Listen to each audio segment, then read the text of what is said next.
Previously on agentpalmer.com, my Star Trek journey has begun with where I was and a post about the original series. Take a look in a book of the path Dr. Seuss took. And not only did Tony and I connect last episode, we're using email for conversation like it used to be. This is the Palmer Files, episode 93 with Jason Zapata, back for the third time. Why? Well, we have discussed our passions and our friendship. Now he's returned to discuss his realization that it's time to find some balance because he works too hard. We discuss that at length, plus needs and wants, perceptions, boundaries, ambition, and more. Are you ready? Let's do the show.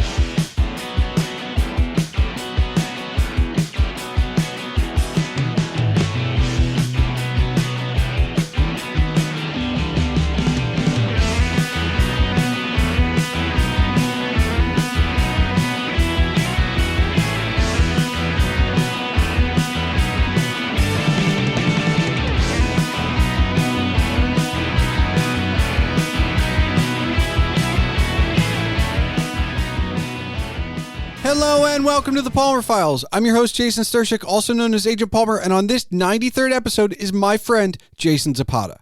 His third appearance on the podcast is to discuss his realization that he's working too hard and needs to find balance. Not a little, but just balance. This episode contains a lot of generalizations. While they may not be as necessary as rationalizations, they are important. In this case, they are important because Zapata didn't want to name names, and I don't blame him. I suggested this episode as a way to expand on an ongoing conversation we've been having about work-life balance, and this is not the culmination. This is just part of that ongoing conversation, one that is unlikely to stop. You'll hear us talk about circumstances that led to Zapata's overworking, my attempts to help as a friend and therapist, his needs versus his wants, the way things are and where they may be going, and much, much more.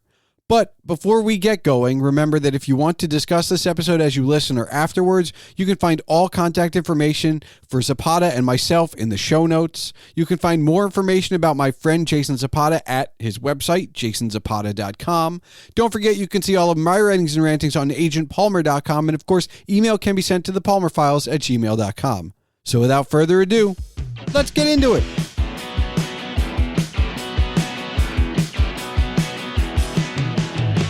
Mr. Zapata, I've known you a very long time. Mm-hmm. I've known you to have many jobs. Yes. You've worked in retail and fast food, the service industry at large, and even in call center and customer service beyond just, waiting tables, as we say.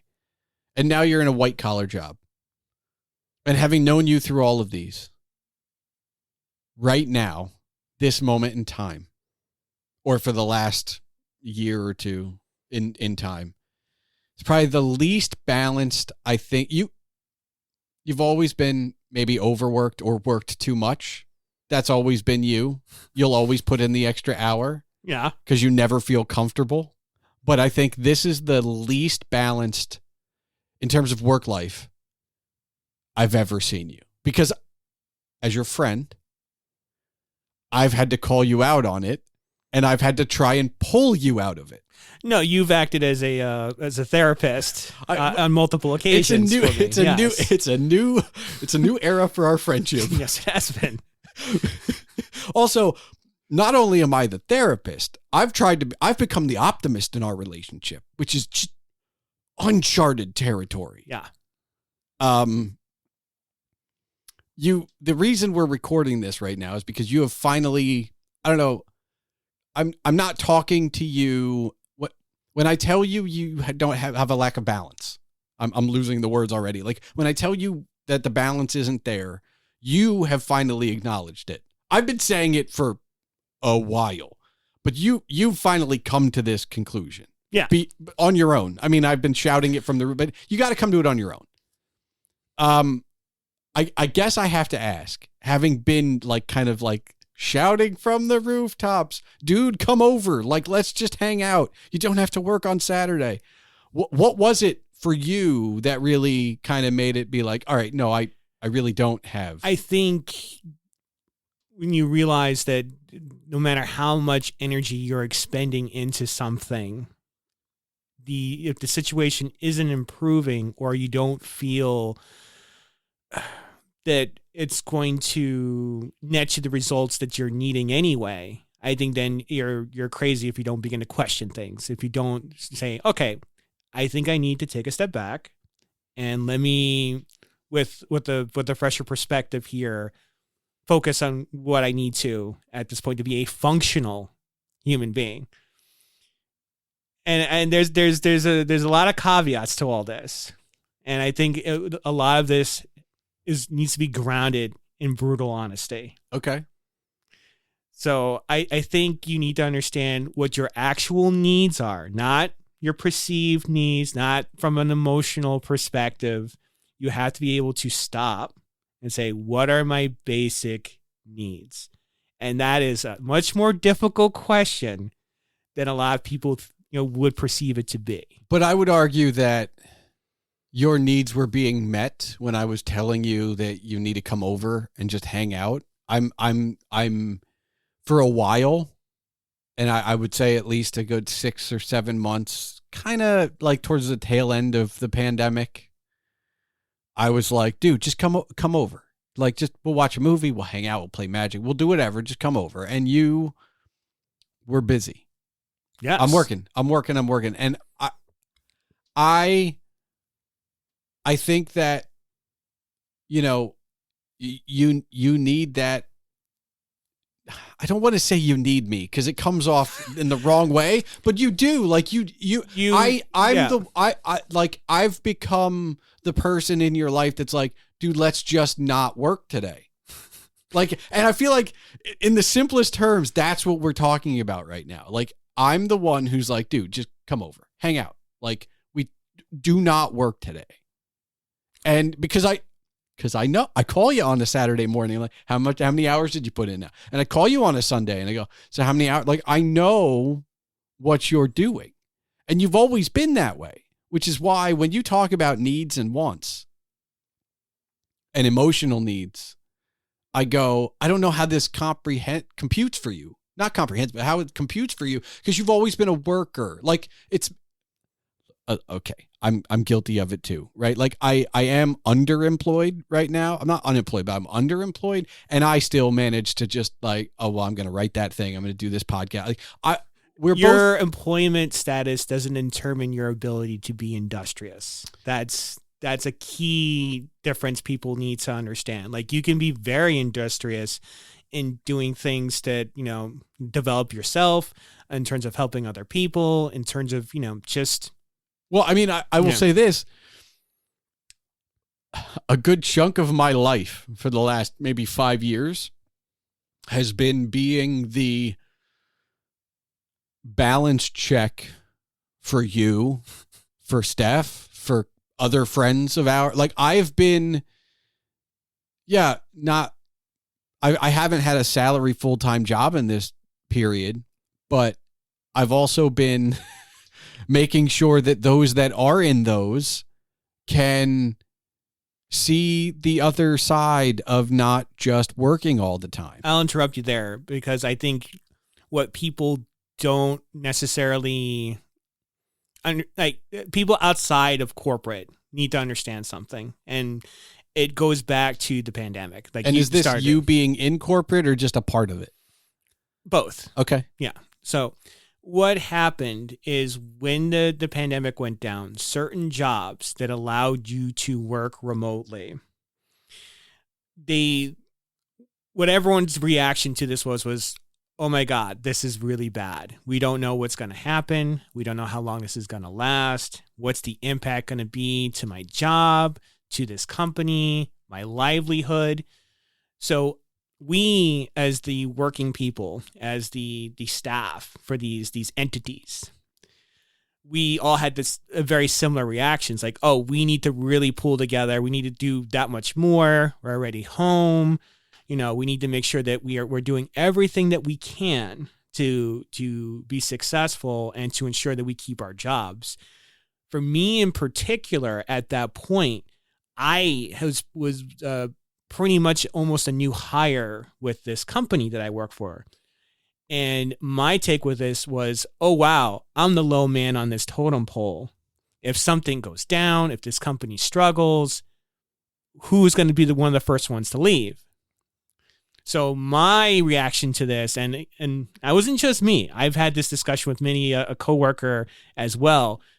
Everyone was punching that much harder, hitting that much more above their weight class to try to ensure that, that job was there, that they kept that job. So that was kind of where things started really going off the rail, because it was a climate of crisis.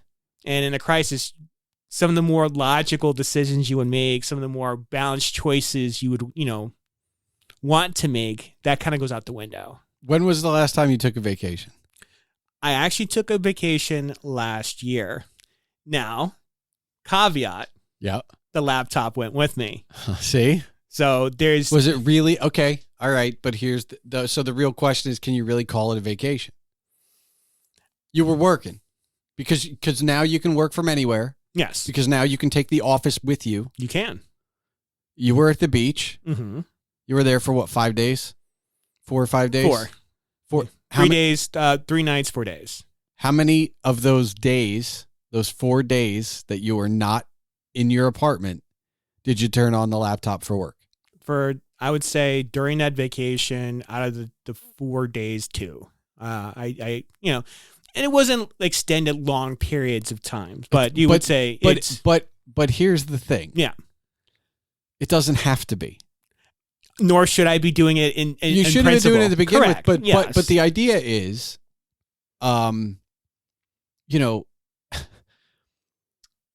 you may only turn it on and boot it up and log in and look at your email for 30 minutes. But it don't leave you the moment you shut it down. You're still thinking about things you need to do while you're on the beach instead of what you want to do. Natural and needed decompression to be able to get the most out of that. Basically, yes. If you look at work as an exercise, your heart rate doesn't get to go down to normal ever because you just keep riding the whole time. Yes. Like maybe the first day was going down a mountain, so you got to coast, right? But then you opened it back up again and, oh, okay, I got another little hill to climb. And you're doing that to yourself. And I've been, as I've said, shouting, hey, bud. Yeah. Let's not. Or the thing that kills me inside more than anything is you leave here at 9:30. I know you live 5 minutes away, but you leave here at 9:30, you go, I might open the laptop again. I don't care if it's Thursday, Wednesday, Friday. I don't care. I never want to hear my friend who's already put in a 9-hour day probably talk about going home and working more. Yeah. It goes back to that early part where I said it's what the needs that you have and perceived and real. So perceived and real, I'm going to break that down a bit for you. When you get into this corporate environment, there's certain perceptions that you start to accumulate. There's certain ways that you start to see things that change you. Ambition, the relationships you have with your fellow employees, that sense of belonging with them, that sense of wanting to keep up with them, that sense of, prestige, pride, all these things start to creep in. So, and not all of it's bad. Like I'm going to be very clear here. Some of this is you actually admire a lot of these people. You build up these relationships, and you want to. It becomes you find your priorities subtly changing because your values start to creep and change over time. It's a very slow process. All right, but here's my question to you. Yes. I'm going to be as bluntly honest as possible. Yeah. You're a single man mm-hmm. living in an apartment by yourself, mm-hmm. no roommates. Yeah, no roommate. So at the moment, because I'm a mile away, I'm basically the closest thing you've got to a roommate. And, you could just not pick up the phone and avoid me as long as you want. It's relevant. I know you made a face. It's relevant, and it's relevant for this reason. while your values are changing and kind of congealing with quote unquote corporate, okay, I'm the one standing not so idly by going like, hey, hand in the air, jumping jacks, the whole 9 yards. And because I'm not a partner, I don't live with you, I'm not your roommate, I'm not in your face all the time. And because you can let my call go to voicemail, even the times when I do talk to you, because I'm still your friend and I don't want to be berating you all the time, we just talk about whatever we want to. And sometimes in that course, I don't get to say, hey, bud, like, you need balance. And so I want to say some of this is unfortunately your circumstance, not just at work, but life. Because I think that if you did have a roommate, a partner who lived with you, or if I was somehow closer to you, like we were actually neighbors and I could just check on you, like walk, you know what I mean? Like you're isolated on your own. So anything that happens with corporate, you can keep everybody else at an arm's length as those things evolve you and you move further away. So instead of every conversation ending with, so did you write any new poetry? Maybe I asked you that on a monthly basis. So the impetus was, you can blow me off and not hear about it for another 4 weeks. And while it's important to you, it's not front of mind because everything else has kind of jumped onto it. Yeah. And I think having us bouncing a couple things back and forth just now, I can better elaborate on my previous kind of comments there. When you're starting off, like some people kind of get a good start to life, to careers. Sure. Yeah. When you're initially starting off with something like this, with your white collar job, your first one, by the way. Yeah. First real professional. Again, one of the previous companies I was with, insurance companies, in Scranton, Pennsylvania. That was one of my first taste of that. It wasn't really a true dyed-in-the-wool white collar job, but it was pretty much on the cusp of that. Okay. So this got you over, pandemic aside. Yeah. This is your first taste of true white collar corporateness. Yes. Which, by the way, full disclosure, I have no real experience with. I mean, because I worked at a nonprofit for 7 years, which is, while it's professional and it's white collar, it's not corporate. Yeah, they're both very different entities and animals. But that doesn't mean I can't empathize and understand and see from, I guess this is the thing. If I have a superpower, it's observation. Because I pulled some of, like, the stuff we're talking about now, I pulled some of it out of you. Or maybe I'm a therapist and maybe I should become a therapist, but like I've pulled some of it out of you despite the fact that you almost didn't want to talk about it. No, because it comes across two ways. One, it comes across like, first world problems. Like, so what? I am far from the only one. Your staff will be the first one to chime in and agree with me, where there's so many people who right now they're struggling with this new situation, this new, I don't use new world order, but this new corporate world that we find ourselves in. Sure. And the corporate world has changed after the pandemic because they now had you at your home. Like the division between home and work was removed. Yep. So what that means is a lot of these companies and corporations, they got so accustomed to us working so much harder and that productivity being so much higher, they don't want that to change. So when they look at you now, they're looking at you at those past results, and that they're so accustomed to that level of production and wanting those same type of results. It like with anything, government never goes back on what types of regulations that they have. You'll never have less government. You'll only have more, and government never governs less. It's the same thing with corporate. Corporate never corporates less. Like they're always going to find ways of getting more production out of you. They're never going to ask you to do less. They'll always expect more. Now, it's very difficult and you've brought this up before, and it's a very good thing for everyone to keep in mind, is boundaries, proper boundaries. And that all boils down to where you're at in terms of your needs.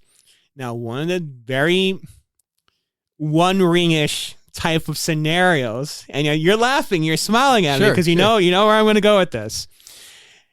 It's that you get a little schmeagly here, because these companies know that if you're going to remove those boundaries from yourself, if you're going to say, okay, I'm going to work 60 hours a week, I'm going to do all this stuff, they'll rely on you to do that.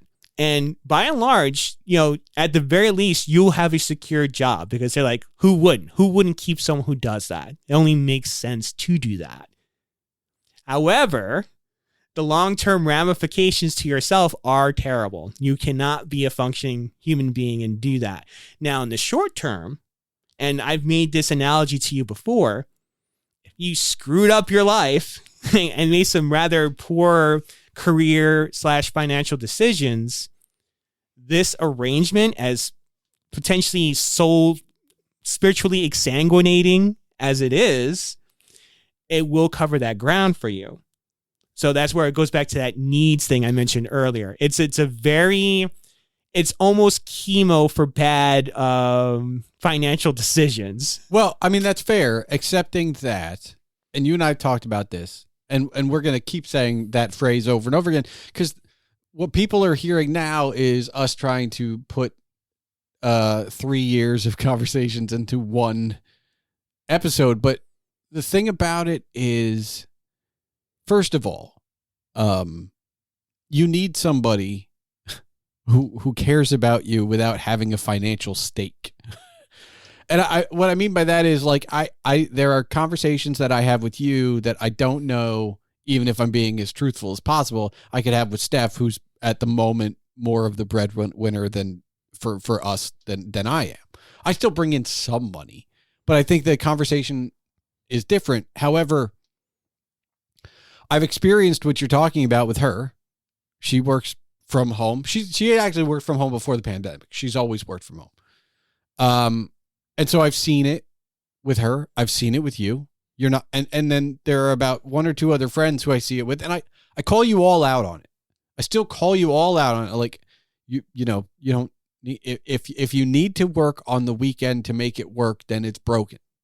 Like, I'm sorry. Like, I don't care how corporate you are. I don't care if there's a president listening to this right now. By the way, the president's not working on the weekend to make it work. And if they are, they're not doing it 26 weekends a year. Mm-hmm. And, that's just the nature of problems that are not communicated well going upward. Now, episode 50 of this show was a conversation with my mother, who has done consulting specifically regarding internal marketing for basically my entire life. And so I'm very interested and probably a bit more knowledgeable than most about how problems are not always well communicated from your level upward. It's just, you're either afraid for your job, your supervisor or their supervisor doesn't seem open enough. And you're not going to just willingly go, hey, this is broken, to somebody who only kind of maybe seems like they're receptive to that. And so what ends up happening is I talk to you out of concern.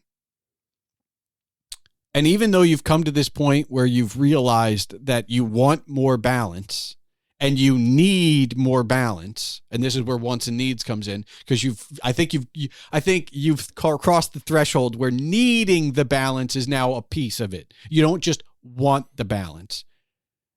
But there's nowhere for you to go with that. You and I can have this conversation, but there's nowhere for you to go with that. The two spheres, because I've been on your podcast previously, and it's always been about creative pursuits, geekness, nerdness. That's a huge part of my life. The creative side is a huge part of my life.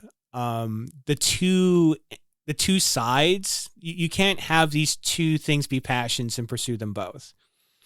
That's the problem. The problem becomes one inevitably takes precedence over the other. And at the moment, your corporate need for success to overcome any mistakes you've made in the past is the more commanding sphere at the moment.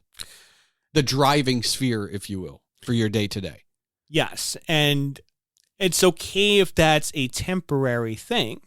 The only thing is, when you start to look at the situation honestly, in terms of, you're there week to week, month to month, year to year, you look at how these corporations are handling things, the ongoing issues with inflation, quiet quitting, the great resignation, all this work-related upheaval, there isn't a path to that right now. It, unfortunately, and I've talked to other people who've been doing this for years.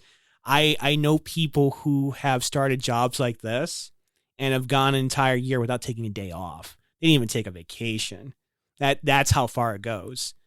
And again, it's, what are you getting out of it? Like, what does this make sense to you? Is it helping you meet your goals? Yes or no? Sometimes the answer is yes. Sometimes a little poisoning from the One Ring goes a long way. But with the exception that there are a lot of people that don't have defined secondary goals. As I remind you on at least a monthly basis, want to get another book of poetry out the door, which, by the way, is at least 18 months late compared to, because you and I, even when you didn't live near me, we talked on New Year's about what our goals for the year would be. Yeah. The second book of poetry is 18 months late. It is just, as we sit here right now. I mean, because this is the other thing. You were always going to be on my podcast again after the second episode, but it was supposed to be to talk about the process and the launch of your second book of poetry, which, as we sit here, is still months away. Now, Is it closer now because you've come to this realization and you're going to maybe, I don't know you're going to hard quit. You're going to Fred Flintstone it a little more often, that when 5 o'clock happens, okay, time to shut down. Like, you're going to Fred Flintstone it a little bit more often. But that's only because you've come to this realization in the last little bit. Letting the Fred Flintstone bell was going off, man, and you just kept plowing right through. Yeah, well, especially with the particular job I work, and I'm in insurance, I can say that much, commercial insurance, that's the understanding is built in that this is a 50-hour, 55-hour a week gig. That salary is wonderful. No, that's fine. That's fine. That's all okay. But let's put it into perspective for a moment. It may supposed to be a 55-hour a week job. Are you putting in 55 hours a week?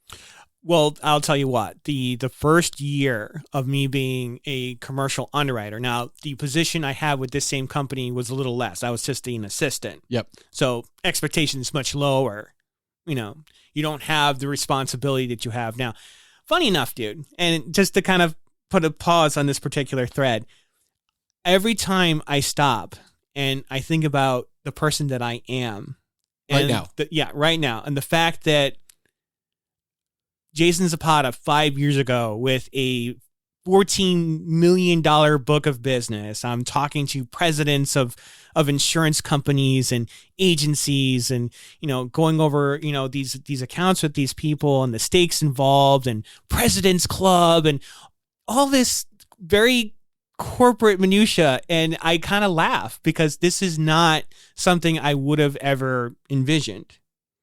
So it's been very almost disassociative in terms of that's fine. But all I'm the saying best way is, I can kind of put it, if the average is supposed to be 55, even if it's known going in that the salary for a 40-hour a week job is going to be more like 55, I think you've got to be closer to 65. At certain weeks, it's real bad. Like, I think And again, this is just because a lot of this is because I'm a first year underwriter. So there's so much. It's cumulative to the work from home and the expectations and what I'm going to call paranoia of being let go. So there's a little more. I mean, let's call it what it is. It's a little more carrot than stick, right? I don't have to give you a raise, or I can give you the minimum raise because you're so afraid of not being able to find another job or, finding work at all that that's the stick right now. So you're going to work the 60 hours. I would say that was during the pandemic. Certainly.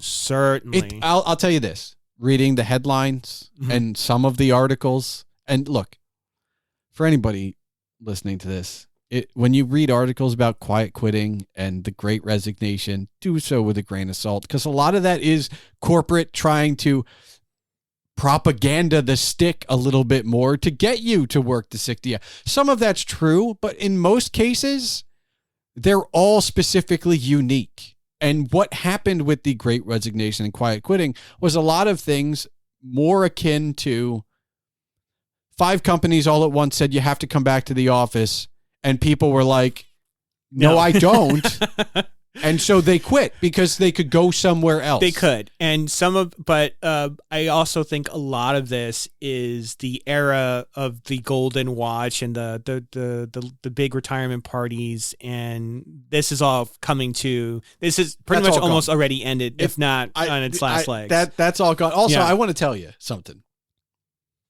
My favorite read, and I didn't hear enough of this, which bothers me, but my favorite read of the situation about quiet quitting, the Great Resignation, and all this stuff that happened when people were told they have to come back to the office was that middle managers didn't know how to do their job. I remember you saying this, yeah. Without literally seeing you in the office. And to me, that just means that middle management is not quite as important as it used to be. Because middle management, okay, you and I are on the younger spectrum of Gen X. We're on the older spectrum of millennials, depending on how you define all that stuff. The correct, and I was told this, the correct label, I guess, or designation. There you go. Let's be proper here. The correct designation for us is that we are geriatric millennials. Technically, but we're also the Oregon Trail generation. And the point is, it was never going to work out for us anyway.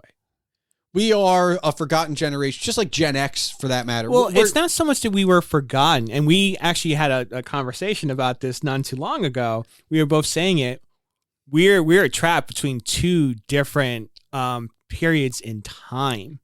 Yeah. Like we, in terms of our youth, that explosion in terms of technology and cultural events that happened when we were young changed so much of what everyday life meant to us going forward. Well, yeah, but all I'm saying is that we have this idea that, look, I love my parents and I love your parents, but that generation ahead of us indoctrinated us to a certain expectation. Oh, yeah. I don't think, let's be real for a moment, okay? Where you and I are right now in our professional capacities, do you believe we needed to go to college to get where we are? No. And yet that was the line. We were under the expectation that if we went to college, we would be eminently more hireable. We both just have bachelor's degrees. Mm-hmm. Okay. And I know people with masters that are just struggling as much as we are, which is why anytime anybody's like, hey, you think you want to go away? No, of course not. Now, that's not to say that if it was financially viable, like, oh God, I would go back. Yeah, but you miss academia for academia's sake. Yes. Yeah. So here's my question, right? You've come to this conclusion that you need some balance. Yeah. It's not me shouting from the rooftops that you should and that I think you're doing a little too much. You've come to this on your own. What was on the other side of the scale? What tipped it? It clearly wasn't me yelling at you for 2 years, but like, what was it in your own life? Was it like the book's not done yet? Was it, just you rediscovered other hobbies? Like, what was it that kind of tipped you back? Diminishment in terms of my in several ways. I think that I started noticing I was reading less. That was affecting my vocabulary, my ability to have conversations. Wasn't traveling as much anymore. I like to travel. I like to go to Philly and just hang out in Philly on the every off weekend. Stop doing that. Was not writing, and that's a huge part of who I am. So these things are central in terms of the core of my being. And if I'm not doing this and I'm making something else a part of that, is this thing of in of itself, not just the wage, but the process. Sure. Does this have value? And I stopped and I thought about that. I'm like, okay, I do like what I do. However, I don't like it to the extent. I do not like it to the extent where it precludes all other things. Okay. And that is when I realized that, okay, we're going to have to figure out a way to kind of have some type of walls in place here. I will say this, okay? For anybody listening, you haven't figured it out yet. You haven't quite figured it out, but I will tell you. You are a different person now that you've kind of looked over the edge and stepped back from it. Okay, you are a very different person. I'm not in hell, a little bit but more I could see it from here. Yeah, I was gonna say I see you a little bit more often. We talk a little bit more often. I mean, here's the thing: you are, as my friend, very proud, and you don't want to get in anybody's way, and you don't want to overstay your welcome. And despite the fact that I tell you could never overstay your welcome, you always, and that's fine, okay? But you and I have been more sociable as far as just even just talking on the phone, right? Because at the height of your, what I'll call darkness, your corporate darkness, I couldn't get you on the phone for more than 5 minutes, even at 7:00 at night, without you being like, I got to get back to a thing. Here's the thing. You would call me, right? And what noises would you hear? You would hear Microsoft Teams notifications popping up. You'd hear a phone call. Yeah, you're not hiding it from me. Like, even if you tried, like, I know the sound. Yeah, like, you hear them. They're right next door. You hear them in the room next to you all day. So, yes. But that goes to show how hectic and how much the strangest thing I find to all of this, and every day I laugh at it. The thing that makes me laugh is that for people who are, their value is so subjective and sometimes so much reduced by, these CEOs, these CFOs, these runners of these organizations. We have so much input and influence. Like, if I were to go gonzo tomorrow, like just pop the cork, went crazy, I have access to over $14 million worth of accounts. If I went all like Tyler Durden on this, the amount of damage I could do is insane. So it's this weird trust that they have in you. And it's this real weird relationship. Yeah, and but this is the thing that gets me though, right? All of that's true, but if they could find somebody to do your job for $10,000 less, they would get rid of you in a heartbeat. I honestly believe, looking at the landscape and having looked for a job and having seen what the requirement. Now I'm not in insurance, but just generally looking at what the requirements are and what the pay scale is in the fields that I look at, it appears that for the most part, your value is that you can function at a certain pay rate.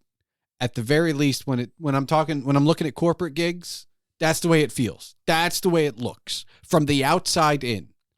What I'll say is, and this was one of my theories about what would happen as a result of the pandemic, with everyone kind of realizing that working remotely was actually viable. Yeah. And this was also part of what kind of fed into that whole paranoia, was that, okay, they know that we can work remotely. Where else can they get people to work remotely from? And that opens a whole new can of worms, because I don't think what people realize, and they were so hot to trot about this remote access and remote working thing, is going forward in the future. Now, the insurance industry is a bit different because there's a skill level there. You have to have a certain level of experience, designations, Sure. Yeah. licensing. It's a much more complicated animal. But that's not to say that, other companies abroad won't get to a point where they can have employees that can provide that type of expertise. The world is developing. India, China, all these other countries with huge populations, they're going to get there. It's going to be relatively short, and that's going to change things all over again. Well, it's funny because I'm in an industry in marketing where it's already changed. Yeah. Like, why would somebody hire me for, let's say, a medium salary at like $36,000 a year? And look, we're not in a major market. In that's the same job I'm talking about right now in a major market would be like 70. But like outside of a major market, it's about $36,000 to $46,000 a year. Mm-hmm. But why would you hire me when you can get a contract at an agency for about a third of that, or just hire some random dude on Fiverr over and over again to do it? And I've seen it. And look, I'm not saying people on Fiverr don't do good work, and I'm not saying agencies don't do good work, but there's something to be said for somebody that speaks for you and that knows your company intimately. And that's one of the reasons that, at the very least, from a marketing standpoint, I think in-house marketing is important. Also, because you need even if you go to an agency, you need somebody who can speak the language. But the point is, all of this change, and we haven't really seen anything happen. I will say this. One of the weird things, especially not being employed, and looking at the Great Resignation and quiet quitting and the work from home movement or the work back to the office movement, all of these things, nothing's actually changed insofar as the way things run. Some people, pandemic started, some people had to work from home, some people couldn't. After the pandemic, or whatever we call this now, some people have gone back and some people have gone to a hybrid model.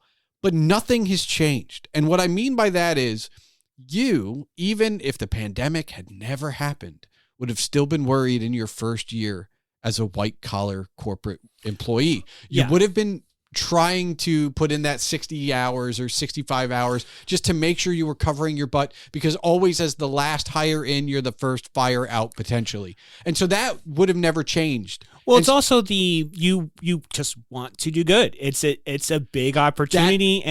Stop. Not everybody wants to do good. Some people, no. Let's be altruistic for a moment. Generally speaking, you're a good guy. And I do not believe that on a whole, it can be that much more than 50% of the people who want to do a good job and the people who are just there for a paycheck. If people were being truly honest, and we'll never know the real numbers, I have to imagine it's closer to 50-50 of who's really there to do a good job and who's really there to get a paycheck. Truthfully. I'll say this. I'll say from my experience in the previous gig before my most recent promotion and job, when I was back in Scranton, a lot of the things that I would see is there's almost like a beat cop mentality, where someone who's been there for so long, they've seen it all. At a certain point, if they have reached roadblocks in terms of their development, they get a very jaded, world-weary, take to things. But they also get comfortable. A lot of people get comfortable. But I think that when you have companies looking for the constant growth, and that it's unattainable. You cannot have constant growth, but yet they seek it nevertheless. How they get to there is what's becoming the problem, because what people don't want to realize is no matter how technologically developed you get, you need the human element. You need people to be able to cover these certain functions for your company. My particular instance right now, from what I'm seeing, is the sheer amount of growing pains from people making assumptions that, oh, well, we're going to get there. We will find a way to make this particular model that we have work. And what I'm seeing is that's not happening. It's unfortunately they have this ambition, and sometimes it's good. You don't want the work for anyone that's unambitious, who doesn't want their company to grow and be successful.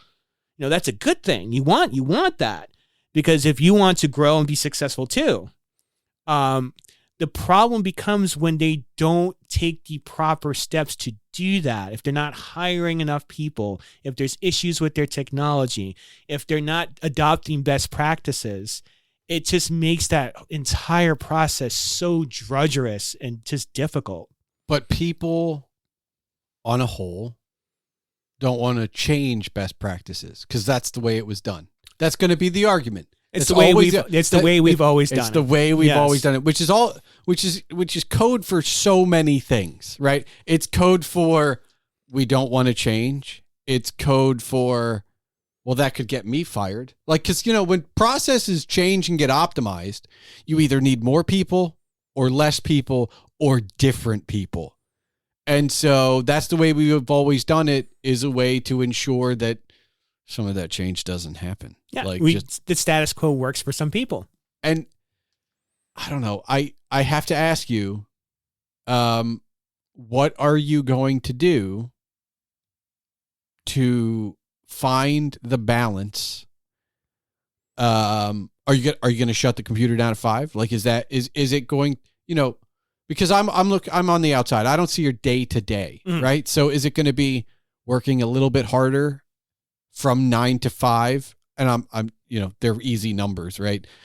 8:30 to 4:30, 8:30 to 5, whatever it is. Are you going to work a little bit harder in that time so that when whatever that bell rings, you can go home? So, you work a little bit harder 9 to 5 during Monday through Friday, so you never have to go? Or so it's 2 weeks out of the 50 that you're working on a Saturday instead of 20? Like, what are you going to do to ensure that you can get to that balance? It's putting in the hours during the midweek, I feel, is going to be the best way of getting the most fulfillment out of my life. Because, face it, the weekends are the time where you can do a lot of the fun things that you need to do. It's also the fact that as a second-year underwriter, a lot of the work I've already put in is paying dividends now. I don't have to re-underwrite, a lot of these accounts. I've already done all the heavy lifting. So that helps too. I also think it means making hard choices in terms of development. Like, it's the thing you and I skipped over this completely, but from your last job and the first year at this job, you were taking so many courses and certifications. So that's your 5 to 10. That's basically a second job for you for a good portion of that. In terms of the designations that I have, it's pretty much the equivalent of a second going back to school again. Almost. Yeah, it's a certification every so often, and you got to where you are, and you kind of put a pin in that, so to speak. There would have been no way to sustain that, but especially when you're in a first year position as an underwriter. There's just that saying where you're only wise when you admit that you know so very little. Yeah. So much relevant now in that moment than at any point in time. But I will say, like, do you schedule time out? Like, are you going to be rigid with yourself and be like, nope, It's 6 o'clock, it's dinner time, and at 7 I'm going to write. Or at 7 I'm going to paint my minis. Or at 7 I'm going to go over to Palmer's house and watch a movie. You know what I mean? Like, yeah. Are you setting a strict schedule with yourself to kind of try and turn it around? I have to. Okay. I don't have a choice. And this is something that I don't know if I've already brought this up to you or not. Just with some of the more recent developments that happened, it's being very disappointed with the outcome of certain things at the end of the year. I was to a point of burnout where I can't sleep properly. Like, I keep finding myself waking up in weird hours. Like, just, it's not so much that I can't go to sleep. It's the fact that my brain reinitializes and starts kicking in at like 2:30, 3 o'clock in the morning. So do you use the lack of sleep and we'll call it an unhealthy sleep schedule? Do you use that as the goal is I want balance so that stops happening? Like, is that now, or, I mean, because here's the thing, you have at your disposal many options, right? Like, publishing the second book of poetry could be the impetus. A good night's sleep could be the impetus. Getting back to the novel that my best friend won't shut up about could be the impetus, right? Like, there are many options. Is it that they've all coalesced into one thing? I want to get the book done and I want to sleep at night, or is it just one above all else? I would say the issue, the breaking point for me was the stress levels with the end of this year and the lack of fulfillment of that year. Without going too far into details, I had different expectations for what would happen with me completing a year, and those expectations weren't met. So now it's a question of, okay, I have a good job. It's not quite giving me what I would have preferred given the sacrifice and the amount of time that was invested. Okay, but going back to what we talked about for a good portion of this, they don't see that as sacrifice. That's exactly you doing that is the business. That is the new business as new normal is the perfect phrase for that. So here's my question. The next time I have you on will probably be, I mean, I could have you on for any number of things. You're my best friend. We've talked a lot. We've had a podcast without recording it for the last 20 years. Okay. But the next time I was supposed to have you on was supposed to be when we launched when you book of poetry. Launched the second book of poetry. Yeah. So my question is, will that actually be the next time you're on in 4 or 6 months, or will it be for some other reason and the book of poetry will still be in, or, you know? Well, going into that, I'd say there's a lot of life happening right now. You were kind enough to introduce me to a realtor that you are associated with. I don't know, I haven't really brought this up, but one of the ongoing threads you and I have had for a while now was 5-year plan. The 5-year plan, getting things in order. Always a 5-year plan. Yeah, and then when you finish, that's the next 5-year plan. But you wait 2 years and go, but it's still my 5-year plan. Yeah, it's an ever ongoing 5-year plan. But finally settling down. Getting a home. Yeah. And that again goes into why you do this type of thing. You don't go put yourself through something like this unless there's something you're trying to desperately achieve. Yeah. Yeah. It's a state where you can, have some satisfaction and society exists, and there's certain shames that exist with society that kind of force people to evolve. So I do think at a certain point, people have expectations, and I think those expectations are a good thing. I think it's good that people should be motivated to try to, do more for themselves and do better for themselves. So that's where that weird Venn diagram of needs, wants, and expectations, all those circles start overlapping, and it gets a little odd and weird as to what's actually overlapping. Yeah. So it's like you have on the one side that, the ambition, the camaraderie, the expectation. You have the actual need of like, I want a home. I want to be able to have But as we've established earlier on, this is not an overnight thing. And despite the fact that I can tell you something, like, you got to come to it on your own, and you have to want to make that change, right? It's not like drinking and smoking and addiction, but at the same time it is, because you cannot make that change that somebody tells you about it. You have to want to make it for yourself. Well, what's smoking and an addiction? Smoking and drinking, it's addictions. What are addictions? They're habits. Yeah. You get into a habit of doing something, and it's very hard to break. It's hard to stop. You get obsessed. And it's like, okay, that's the first step. What's the first step to, acknowledgement. Yep. And so it's like, holy shit, I'm completely obsessed. Like this is something I have put so much time into, and something needs to change. Yeah. To the preclusion of like almost all else. And it's just like, okay, we need to change some things here in order for this to make sense.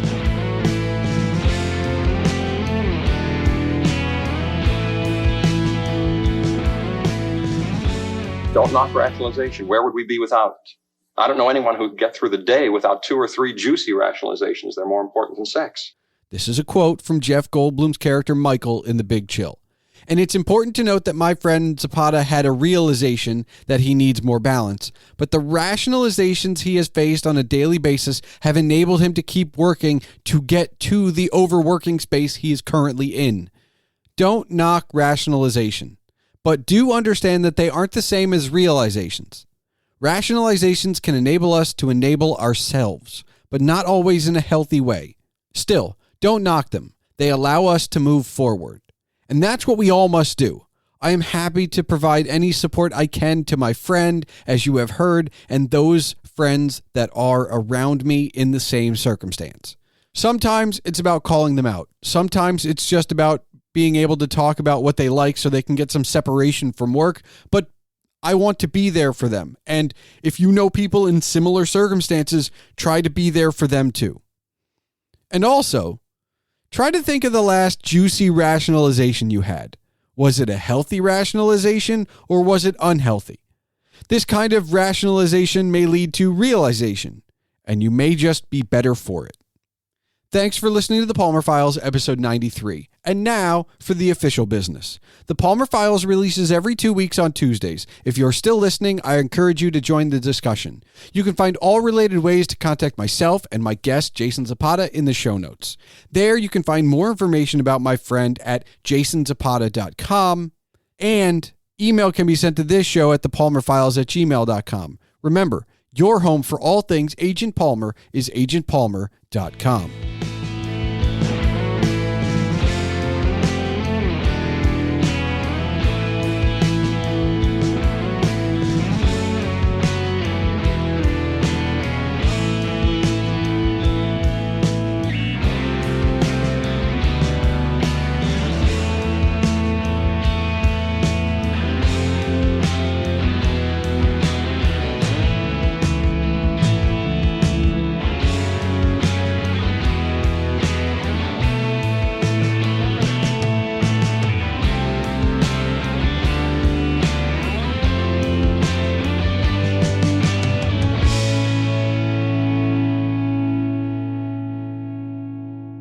All right, Jason, do you have one final question for me? I do.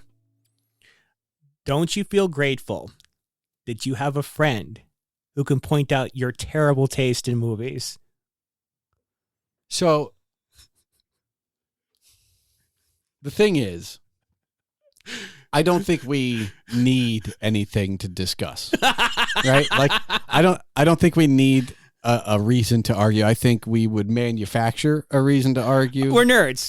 This is the whole thing. This is what we do. And it truly wouldn't matter if we were arguing about Star Wars, or now that I'm into Star Trek. It doesn't matter, because for you and me, yes, we know what it comes back to. Oh yeah, always and forever. Yes, always Tom Bombadil.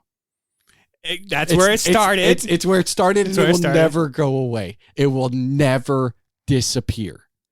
Because even though I will acknowledge I love those films, I will still say, where's Tom? Okay? Yeah. So that will never go away. Yes. However, I think that on a whole, one of the things that makes our friendship unique is that we spend a lot of time apart for best friends, which means you see quite a few movies that I don't. Yeah. And I see quite a few movies that you don't. And we're not talking like just new releases. You went to the movies and then I went to the movies. I'm just talking like in general over like the past probably, 10 years, the amount of movies we've both seen and the amount of movies we both haven't seen is probably more that I've seen one and you haven't, and you've seen one and I haven't. That's just the way it lines up. And it allows us to have vastly different perspectives on the things we have seen together. Now, there are some tropes within our argument. Oh, yes. And as this will be coming out in the spring-ish of 2023, I can state unequivocally that I cannot wait to sit in the theater next to you for Indiana Jones 5. I cannot wait. You hated Crystal Skull so bad that I am so excited to see the fedora on the big screen with you for 5. I hope it's good. Like, look, anyone who's a fan of Indy, it's one of those. It's an empty gesture. It's a prayer that will most likely fall upon deaf ears. But I want it to be good. I do. I just think that the poor guy. Come on, just let the poor man hang up his fedora with pride. Like, do we have to drag him back out at this point sure at his age? Oh, like, yeah. Of course we do. But what? Because you know what? This is a thing that I have a suspicion that Indiana Jones is going to die or go away. I don't mean die. Like, I don't know what happens in the movie, but I get the feeling that the franchise is going to go away. I think that with Indiana Jones as a property, as a franchise, we're going to see it get locked in a vault for a long time. I do not see them finding somebody. This isn't James Bond. I don't see it that way. I don't see somebody else just putting on the fedora. I see this going away for 10, 20 years. And then somebody's like, you know what we should bring out of the vault? I think this is where Disney's vault concept gets used. I really do. But they haven't. Now, here's the thing. A lot of the stuff that was put into the vault was just made into live actions. Like, but after so long, right? And so I think it creates look, okay? We have a tough time with the prequels.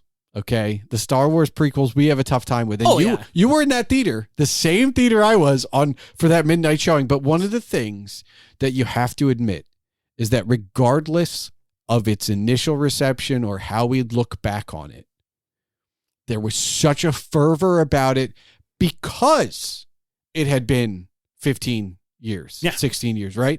And so I think that for Indy,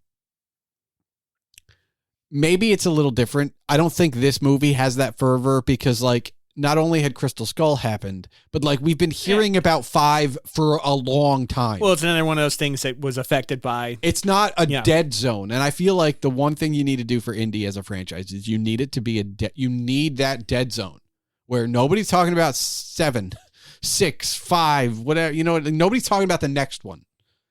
Just let it go. Let it go. Also, I feel like the powers that be have got to be seeing the diminishing returns on some of these movies. Yes. Marvel movies are going down because it's getting too complicated to keep track of it. The Fast and the Furious franchise also, they keep making the movies, but guess what? The total box office is going down because even if you make every movie in a franchise stand alone, when you call something Fast X as the 10th movie in the franchise, some moviegoers will go, well, I haven't seen I haven't seen 5 or I haven't seen 9. And so there's a diminishing returns with that. You need to sunset the property, let it take a nice deserved decade off, and then maybe bring it back. Maybe. Yeah, some things are, it's okay to end. It's okay to have it. Oh my God, it's all right to have. Of course, it's all right to have an ending. Yeah. God, if we didn't have endings, you could never begin something new. This is correct. Wiser words never said. I hate that's a proverb that or a platitude. Fortune cookie wisdom here on the Palmer Files.